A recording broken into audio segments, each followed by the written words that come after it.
Hi, Lukas and Teya. I am going to read you a story tonight, and I wonder if you're going to be listening to it before you go to bed tonight. I really am having a lot of fun reading books to you, and I'm going to try to choose a lot more fun books to read so you can. I know I live far away, so you can still see me on the camera. And I hope that when the summertime comes and you have some time off school, maybe I can take some time off work and come and visit you both. I love you. Now, this book is called Zen Shorts. And it's called Zen Shorts because there's a lot of short stories in this book.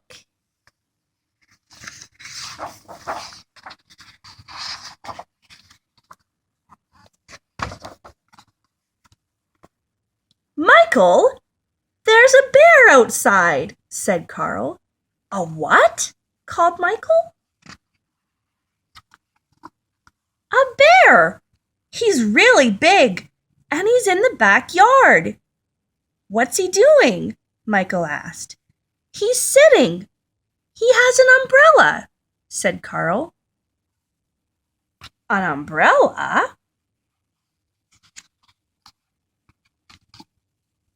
By the time the boys got outside, their sister Addie was already talking with him. I'm sorry for arriving unannounced, said the bear. The wind carried my umbrella all the way from the backyard to your backyard. I thought I would retrieve it before it became a nuisance. He spoke with a slight panda accent. Michael introduced himself. Then Addie introduced Carl because Carl was shy around bears that he didn't know. And this is how Addie, Michael, and Carl met Stillwater. The next day, Addie went to have tea with Stillwater. Hello, Addie said as she stepped inside. Come in, a faraway voice called. Then she heard the voice say, Oh, yes, come out, come out. Stillwater was in the backyard. He was in a tent. This is a birthday present from my Uncle Rye, Stillwater said. He always gives presents on his birthday to celebrate the day that he was born. I like it so much that I'm not staying in my house right now. Stillwater invited Addie to sit with him. You brought me some cake, said Stillwater. That was very nice of you. Is it your birthday? He asked. No, said Addie. It's not mine either, said Stillwater. But let me give you a gift for my uncle's birthday. I will tell you a story. The story is called Uncle Rye and the Moon. My Uncle Rye lived along a small... let me start that again. My Uncle Rye lived alone. It's hard sometimes to read upside down, Teya and Lukas. My Uncle Rye lived alone in a small house up in the hills.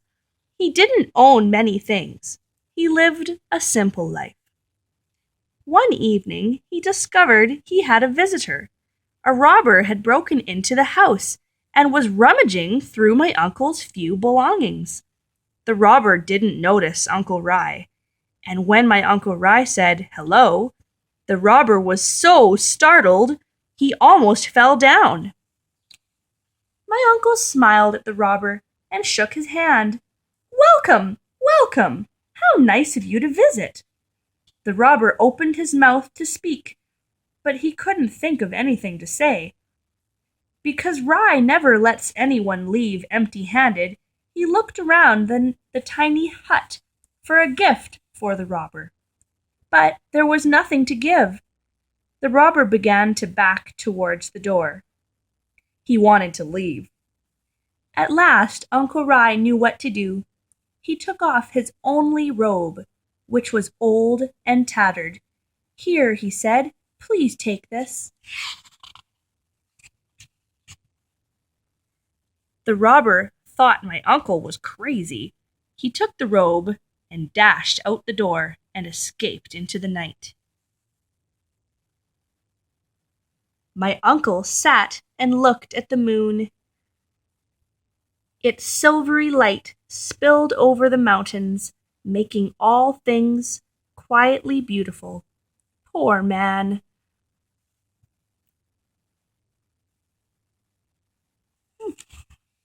Said my uncle. All I had to give him was my tattered robe. If only I could have given him this wonderful moon. Your uncle sounded very nice, said Addie. I don't think I could have given him away my only robe. I know how that is, said Stillwater, but there's always the moon. That was a good story, said Addie. Thank you, said Stillwater. And this is good cake. Thanks, said Addie. I made it myself. The next day, Michael went to go see Stillwater. Here I am, Stillwater called from the tree. Can I come up? Asked Michael. If you're careful, said Stillwater.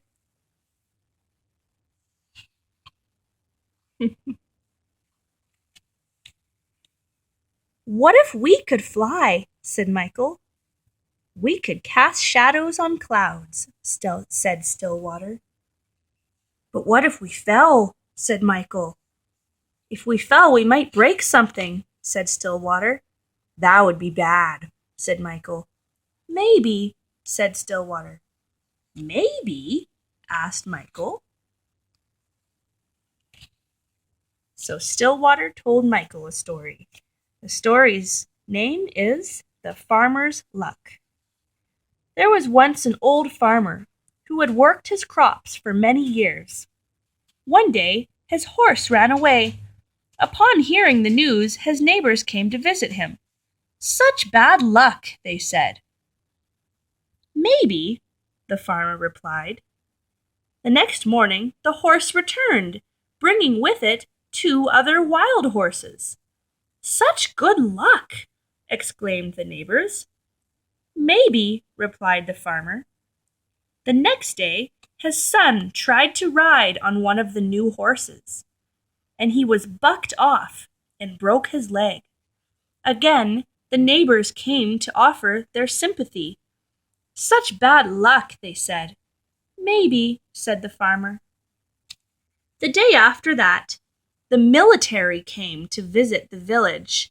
They were taking all of the young men to go to war.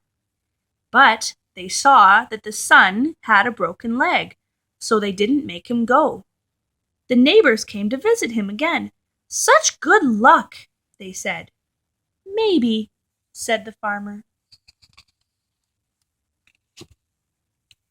I get it, said Michael.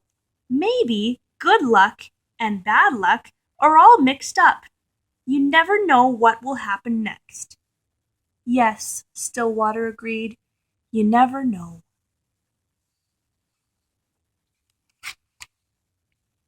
The day after that, Carl went to visit Stillwater. Michael said I couldn't bring over our stuff to go swimming. I'm mad at Michael. He's always telling me what to do, so I brought everything. Said Stillwater. It's a little pool. I don't know how all those things will fit. Let's see, Carl said. Let's see, said Stillwater. Stillwater looked at the pool. Well, the things can go swimming, but we can't, he said. I brought too much, said Carl. That's okay, said Stillwater. I'll help you carry it home later. Why does Michael always have to tell me what to do? Carl said. If he were here, I would climb up really high, and I would jump on him like this. And I'd do a big smash like this. Later, Carl and Stillwater had tea. Carl, said Stillwater, you spent the whole day being angry with Michael. Did you notice how much fun we had? Carl watched the steam rise from his cup. "I'm sorry I brought all this stuff," Carl said. "You don't need to be sorry," said Stillwater. "Right now, you need to carry. Hold on tight, and I will tell you a story."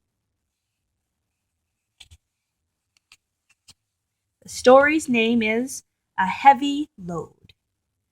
Two traveling monks reached a town where there was a young woman waiting to step out of her sedan chair.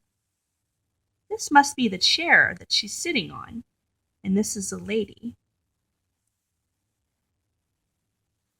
The rains had made deep puddles, and she couldn't step across without spoiling her silken robes.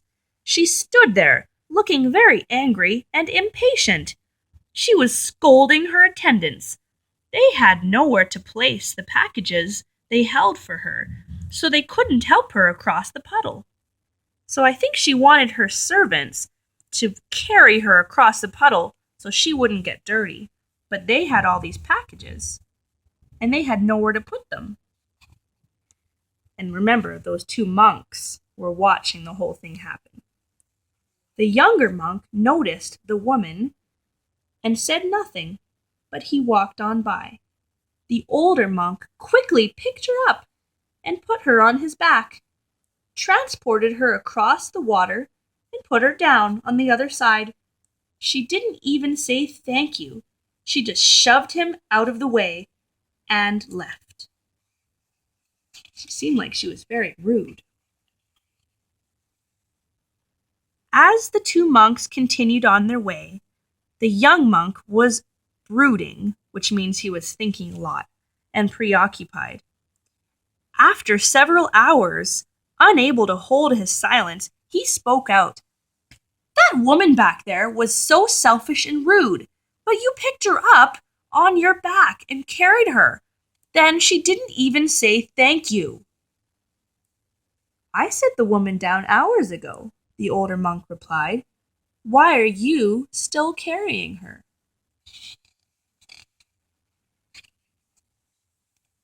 "Do you think you have carried your anger long enough?" asked Stillwater.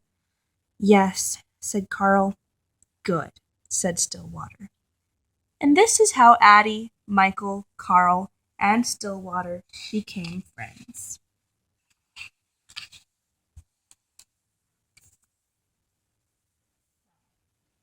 I tried reading that book to my daycare kids, and they didn't really understand it because some of the stories have a little hidden message in them. So it's a little tricky, but I think that Teya and Lukas, you're both very smart, and you probably understood some of the hidden messages in those stories. I hope you have a good sleep tonight, and I love you both. And give your mom and your dad a really big hug for me, and then get them to give a really big hug to both of you, and that's from me. Good night.